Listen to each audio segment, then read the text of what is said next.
So அடுத்து நீங்கள் பிரச்சாரத்தெல்லாம் பண்ணுங்கள், அப்புறம் கூட்டணியாக தனியான்றதெல்லாம் அப்புறம் முடிவு பண்ணிக்கலாம். பிரச்சாரத்துக்குலாம் வர வேணாம், நேரடியாக மக்கள் உங்களை கோட்டைக்கு உட்கார வைப்பார்கள் அப்படின்லாம் நான் கேள்விப்படுறேனேங்க சார். அது மல்லாக்கப்படுத்து விட்டத்தை பார்த்து கொண்டு யோசித்தால் உங்களுக்கு அந்த அது போன்ற ஒரு எண்ணம் எல்லாம் வரும். அப்படி யோசித்து கொண்டே இருங்கள். அந்த ஆலோசனை யார் கொடுத்துருப்பான்னு சொல்லுங்கள். யார்?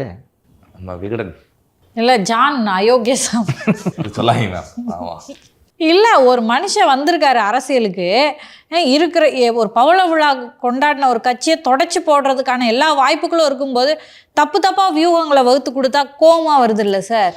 அவர்கள் நாட்டில் நலனுக்காகவோ தாவேகாவின் நலனுக்காகவோ விஜயின் நலனுக்காகவோ வியூகங்களை வகுப்பதில்லை. இந்த ஆதவை எப்படி காலி பண்ணுறது, இந்த புஷி எப்படி காலி பண்ணுறது? இந்த புஷி மேலே பசங்க பூரா பிரியமாக இருக்காங்க.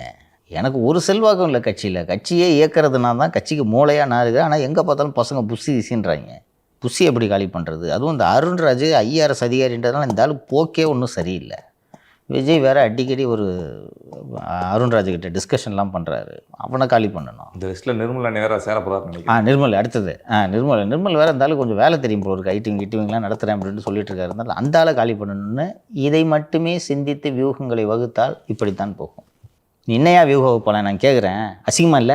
ஒரு இன்சிடென்ட் நடந்திருக்கு, அங்கே போகிறதா இல்லையான்றதை முடிவு பண்ணுறதுக்கு 15 நாள்னா நீ என்ன வியூகம் வைக்கிற? இல்லை உட்காந்துக்கிட்டு அங்கே இருக்கிற விக்டிம்ஸ் எல்லாம் நம்ம இங்கே வர வச்சு செக்கு கொடுக்கலான்ட்டு ஐடியா வேறு சொல்கிறேன். நீ வர வச்சு பாரு, நீ வரவி விக்டிம் ஃபேமிலியை கொத்துக்கறி போட்டுருவாங்க. இது ஒரு வியூகன்ட்டு ஒரு கட்சியோட தலைவருக்கு நீ ஐடியா கொடுக்குறேன்னா நீ எப்படிப்பட்ட வியூக வகுப்பாளன்?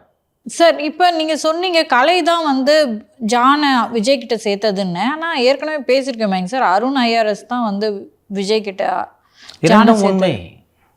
இவர் கலை சொன்ன உடனே அருண்ராஜ்கிட்ட செக் பண்ணுறாரு. அப்படின்னா ஓகே ஹீஸ் குட்னு சொல்லிட்டு ஒரு சர்டிஃபை பண்ணுறாரு. ரெண்டும் உண்மை. இவ்வளோ பஞ்சாயத்து நடந்துக்கு இருக்குது. விசிக தலைவர் வேறு ஒரு 50,000 பாதிக்கப்பட்ட குடும்பத்துக்குலாம் அறிவிச்சிருந்தாரு. அறிவிச்சுட்டு அடுத்து கொஞ்ச நாள்லேயே ஒரு வீடியோலேயே ஒரு அறிவிப்பு வெளியிடுறாரு. எல்லா மாவட்டச்செல்லாம் 10,000 போடுங்க, பேங்க்கில் காசு இல்லைன்னு யாரும் வந்துடக்கூடாது அப்படின்ட்டு வீடியோ வெளியிடுறாரு.